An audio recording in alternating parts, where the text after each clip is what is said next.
welcome to the show. Thank you so much. Tell me a little bit about yourself. I was born Sibonile Zanele Chimanikire, born in Harare and raised in Bulawayo.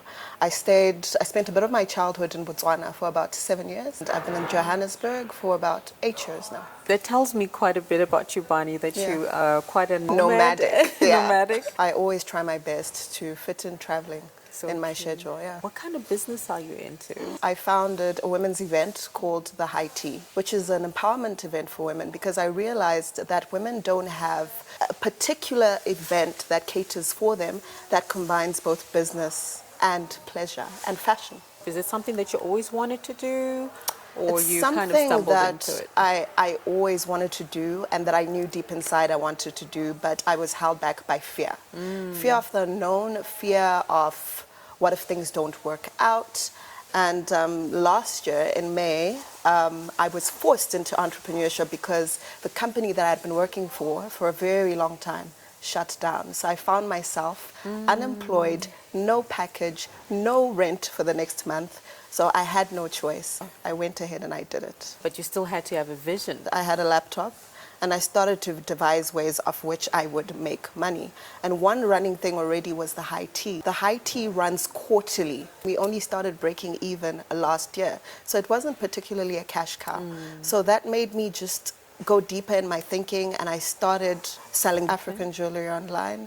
And I also own a company called Diaspora Delights because most of my immediate family is overseas. So I started Diaspora Delights, which basically fills the gap or nostalgic feelings of people in the diaspora that miss products from home. For aspiring entrepreneurs, those who kind of feel, I'm still fearful, I don't know what to do, what advice would you give them? Align yourself with people that will elevate you to greater heights and people that are not afraid of telling you like it is and people that do not want you to stay in your comfort zone. There's so many people where they'll say, thanks for the advice, we've started along the journey, but now we can't stay inspired. We're stuck in a rut of this entrepreneurship journey. It's too hard.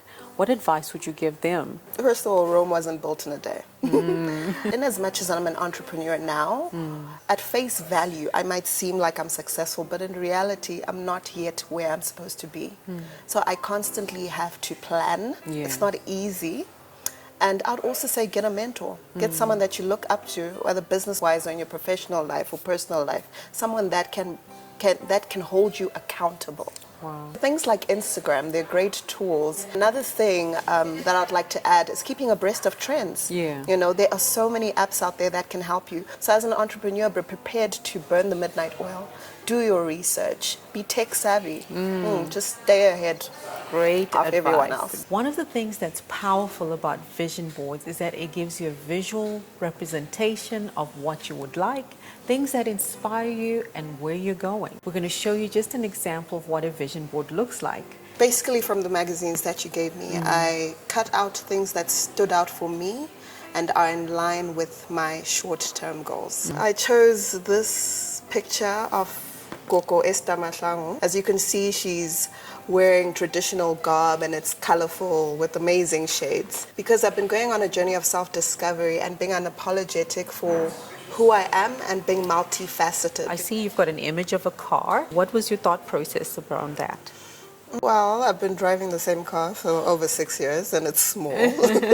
For the things that I want to do, personal and business, I feel I need a bigger car, bigger space. Which one do you feel that was very personal for you, finding that image or those words?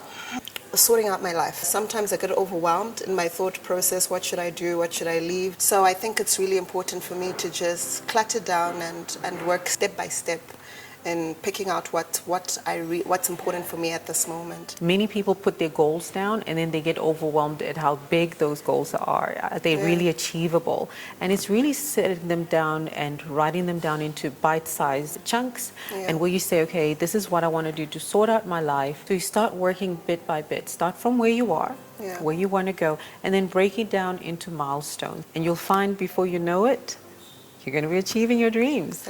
Now that's it. Hope to see you next time as you learn and continue to do it yourself. Right now, you're beautiful.